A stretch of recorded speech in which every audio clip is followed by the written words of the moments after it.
A drop of rain from those clouds above. No matter where you go, the story is the same. You close your eyes, you listen to the voice, you listen to the story is the same, no matter man, woman, child. Ask the child, what impact is that having on you? Often when we get to see our little children, they don't know how to interact with us. They turn their little heads. We get frustrated, we don't understand.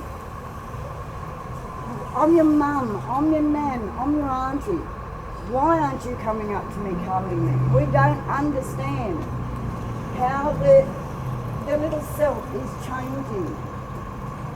We don't want to impact any further on that little baby's earth because we feel that. Every day,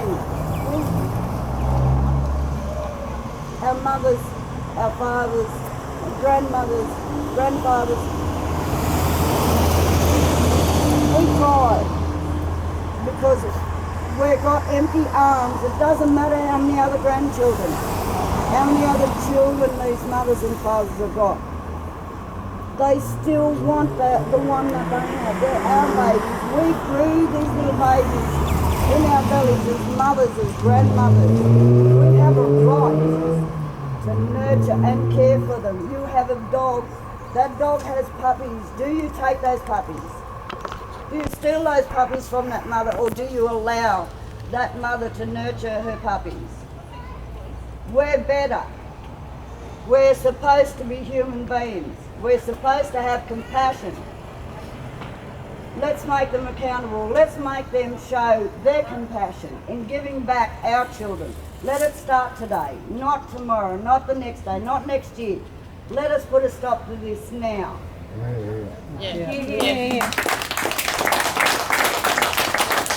I'd like to ask David Shoebridge to come forward. David is the Greens Minister for Upper House, and we welcome you here today, David, and thank you for your participation.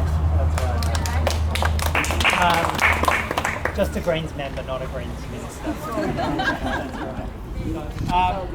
Yeah, you're doing all right. I'd like to acknowledge we're meeting today on the Gomeroi people, pay my respects to those elders past and present, not just of the land that we're gathered on here, but those elders from across the country. Uncle Ray and others have come together today to actually demand the return of your children. And not just your children, but children from across the state. And in fact, children from across the country. Because what we've seen here and hearing about here in Tamworth is the same story that I heard in Gunnedah. It's the same story you'll hear in Woolloomooloo. It's the same story you'll hear in Bundaberg. It's the same story you'll hear in Perth or Alice Springs, across the country. And in fact, when you look at the numbers, and this isn't about numbers today, this is actually about individual children and families, but when you look at the numbers, Australia is engaged in a new stolen generation, a new and accelerated stolen generation. There are vastly more children in the care of the state taken away from families now than when the Bringing Them Home report was delivered at the end of last century. And I'm sure all of us remember that teary apology by Kevin Rudd that he gave. And he said sorry and never again and sorry. Well, sorry rings pretty hollow when in the following months and years, the same departments that were removing kids in the 50s and 60s are removing kids still. And in fact, removing kids at a greater rate now than before we get a tear-filled apology from a Prime Minister saying sorry, never again. I have come to this. I've been in Parliament now for about 3.5 years, and there's lots of things. I have a lot of portfolios. There's lots of work I have to do. But there are some things that get to you, and you can't just sort of leave. I had a couple of women come and see me in the middle of last year.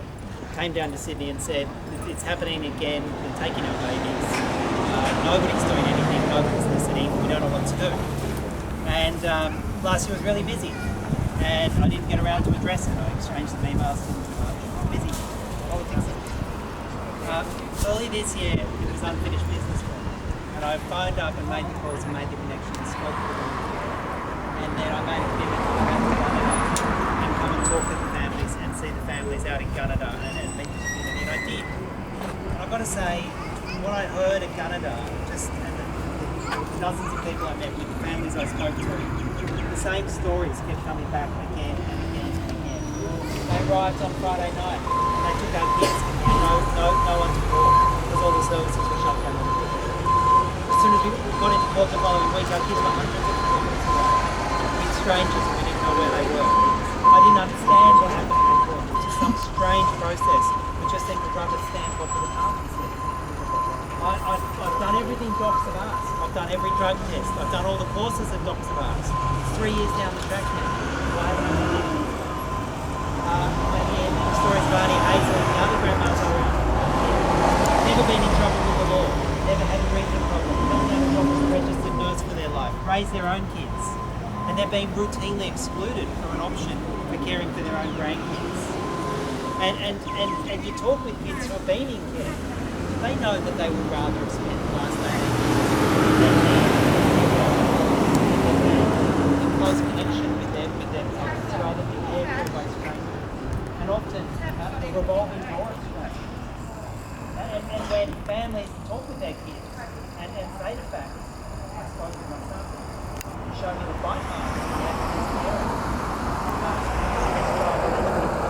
What are you doing about the care of my child? Look at his school notes. Look at the bite marks. What are you doing about my child? And they just get stonewalled and nothing happens. They remain with these carers and in situations of neglect. And if it was one story, then I might discount it. If it was 2 stories, I might say, oh well, we've got to look at the bigger picture. It is such a repeating set of circumstances. It is almost universal with the families that I've been talking about. Now, of course, as Ray says, when children are being physically or mentally abused, when they've got insufficient nutrition, of course there's a place for facts to come in and take the children and make sure they're with them. But what we've got in New South Wales is a child removal system, particularly in Aboriginal communities. There's no child protection system. There's no family and support system. And there's no, it seems to me, there's no basic facts is returning children to the care of families when they've done what's asked of them and they've got their house. Get right and be demanding an answer from your government, an answer from the people who you elect to go and fix this. And I've got to say, I find it appalling that there is